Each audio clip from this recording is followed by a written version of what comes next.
that it has changed. COVID has changed the way that we do things. But in a manner of speaking, it is also a good thing, because what it means is that going forward, there will be benefits that come out of this behavioral change. The quantity of travel, for example, is going to be significantly reduced, because we know that we don't have to travel to have meetings. We have been meetings even with the Council of Governors, and those meetings have been virtual. So I just want to emphasize that issue of it has changed the way we live. The other issue,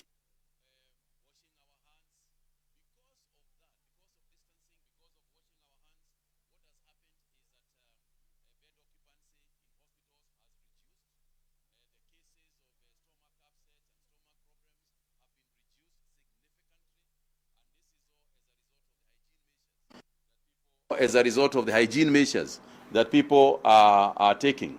But coming back to the global disease burden, I think it is established here that as at the 30th of April, a total of 3 million cases globally have 3 million positive cases have been recorded globally, and it is not stopping.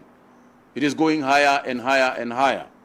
Out of that, to date, 769 people have passed on. And that's a large number of people when you think about it. 200,000 people, 217,000 people are a lot of people. And by the time we finish this discussion, there will probably be over 220,000 people who will be dead. That, when you look at those figures, the figure of 3 million, the 217, then you can see that globally, the case fatality rate is about 7%. In other words, those people who have died make about 7% of the ones who have gotten the disease. In Africa, we have now recorded 24,713 cases. Now, let me explain that this must not be seen as necessarily, Africa being better off than the other.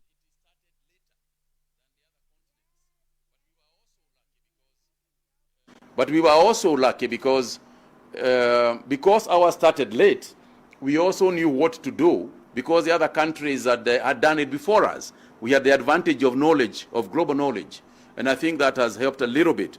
But let's not start celebrating yet, because we don't know.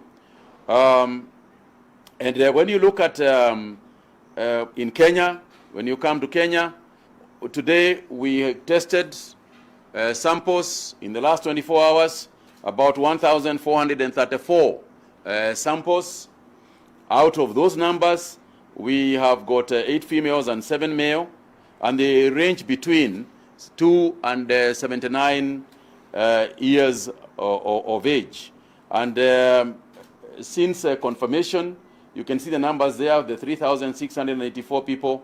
We have discharged 2,854, and we are monitoring at least 830 people. And those numbers will go up because we have increased our testing capacity. We have increased the what we call targeted mass testing. For instance, today we have got a big team in town that is going to go some of the areas I'm going to mention in a minute. Moving on, we have got next slide. Moving on, we have got the graph here illustrates, and this is an important graph. This illustrates the number of cases, as you can see, in comparison terms. When you compare what is going on here, you can see this line up here of over 200,000 cases. This is in Italy. It's 203,000 cases.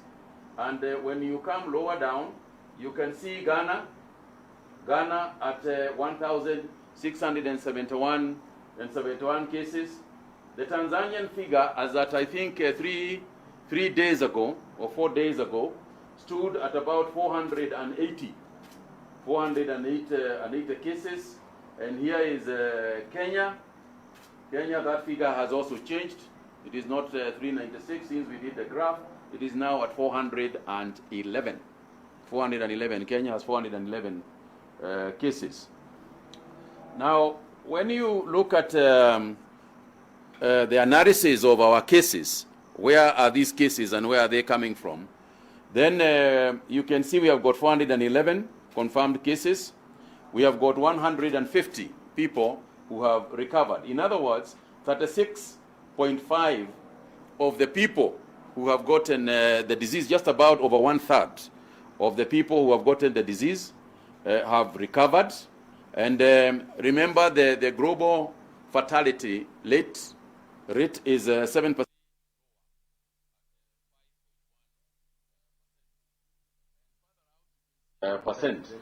And further out, you can see, and what you have here is that the white spaces that you see there represent areas that have recorded zero positive cases, all the way from, and you can see on the north, in the north you can see the issue of Mandera. Mandera is out there at 8, Wajir is down here at 8, at 2 cases. Now, the danger here, the danger with this area here is Somalia, which is here. Because Somalia to date has recorded over 500, I think 528 cases already. And that also is an odd figure. So we don't know. In other words, the area around Somalia is a worrying case. And that's why we have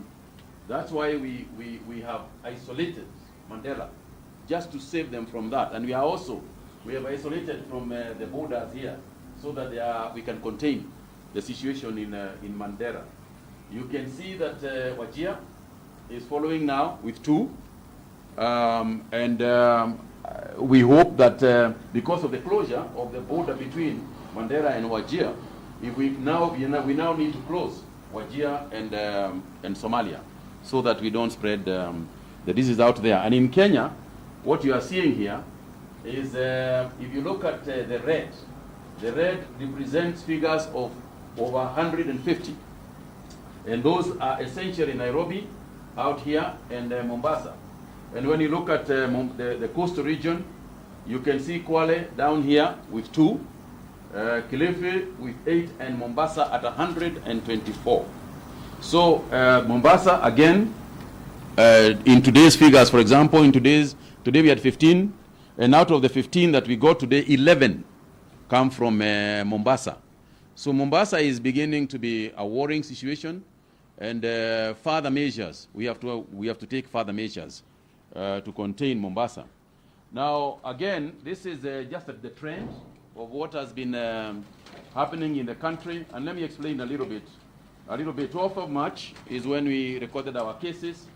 And then they started climbing up. As you can see up here, they started climbing up. And then that is when we started the mandatory quarantine at that date. So we went down a little bit on the testing. You remember we had issues of testing kits and so on and so forth. Then we declared the curfew here.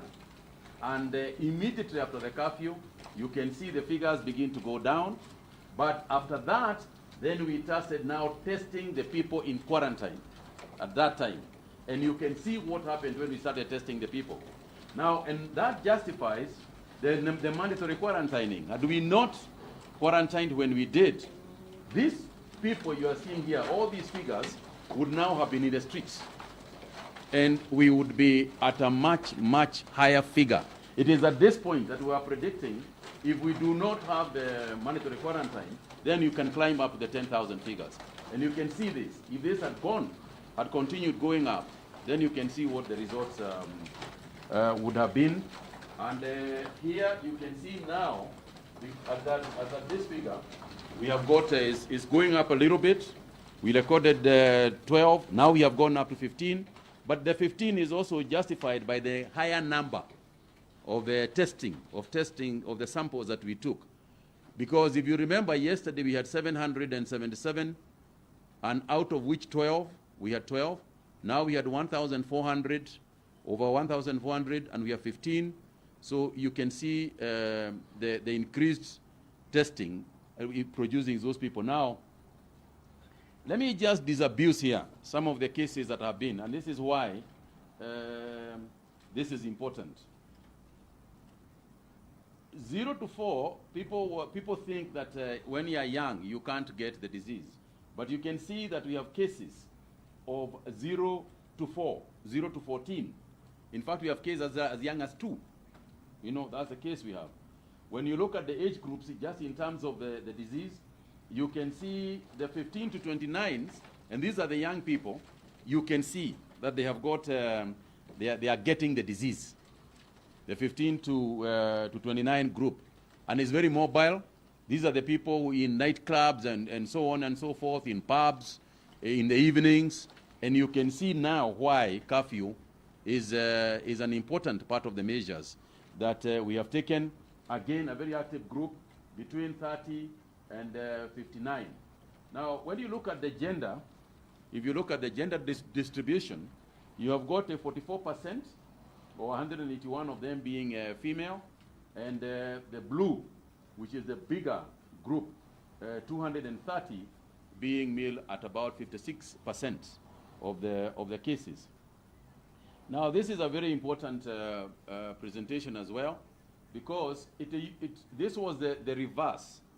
When we began these presentations, this was the reverse, that the local cases were much less than the imported cases. But as you can see, the imported cases now have, the local cases have overtaken the imported cases. Now, when we say that people should keep social distancing, and when we say that one person can transmit to very many people, this is the illustration that it has. This is a real case. What we are talking about here, what we have illustrated here, is a real case. And I've got 2 examples. One example is the first case in Kawangware. When the first case came into Kawangware, at this point, that was case number 189. From case number 189, immediate contacts, the immediate contacts that resulted from case number 189 is what we call case number 243, case number 244, and you can see these ones are together, which means they must have been somewhere together. They were collected together, and they were put in isolation, in quarantine together, and then tested. So you can see that 243, 244, 245. And then, at the same time, somebody took a bit longer, 258, 269, 270. All these cases are a direct transmission of case number 189. And I think this is a very important thing to see. When we talk about the fact that one individual is crucial and one person, this is all in Kawangware now, and this is real. We are talking about real numbers. Now, then comes now the secondary cases. From case number 258, you can see what has happened. Case number 370, case number 371, because these ones came directly from here. Now, you might ask, why is it that case number 258 has got all these numbers and case number 243 does not have? It depends on how much activity this person had, at what time did we discover them, at what time did we isolate them, so that they do not go spreading it. But at the same time, there might be still ongoing people in quarantine who have not been tested on that case. And probably at some point, we'll then have some other figures growing from that one. This is the case in Malindi, the famous case in Malindi, case number 14. All right? From case number 14, case number 15, case number 23. Now, this has gone on to case number 141, the contacts of the contacts, and now we have gone even further from the Malindi, from one Malindi case. And we have no idea what we are going to get now from all these other. This is just an illustration to show you the impact one individual can have in terms of the COVID-19 spread. And then the hotspots that have developed around the country and areas that we are currently working in. As we speak, there is a team, our team of health experts, and sampling is going on in Kawangware, where we now have 13 people. 13 people they have tested positive. Now, these 13 people are with us. It's important for us to say that that these people are not in the streets. All these people you are seeing here are people who are in isolation centers. And there lies a very important exercise of contact tracing. Because unless we can contact trace these people, it means that these 13 people would now be spreading it throughout Kawangware, and it goes like fire. So the illustration here, again, in Kilimani, we have 6 cases in Kilimani, Keleleshwa, Halengam, in Kamukunji, 11 cases in Isli. You know how densely populated Isli is.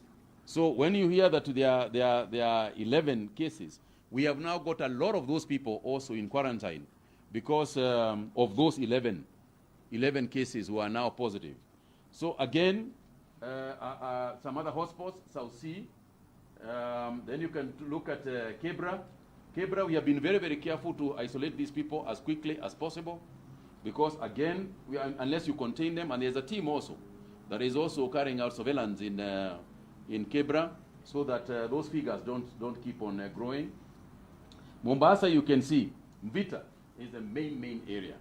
This is where we had an 87-year-old herbalist who died in that Mvita area, and in all these cases actually can almost be tracked back to the same source. Again, Mombasa, KPA has been a big challenge. We believe that we have now kind of managed to collect and gather the people in KPA. We are watching it very carefully, but we have done quite a bit of testing within KPA and also isolated quite a number of people. But as you can see, the figures in Mvita are really, really growing.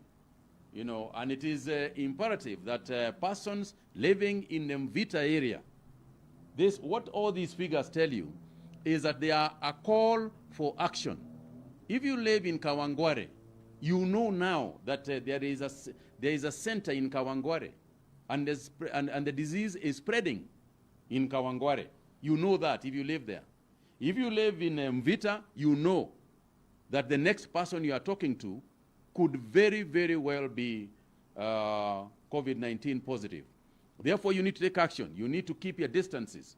You need to keep washing your hands if you come in contact with anybody.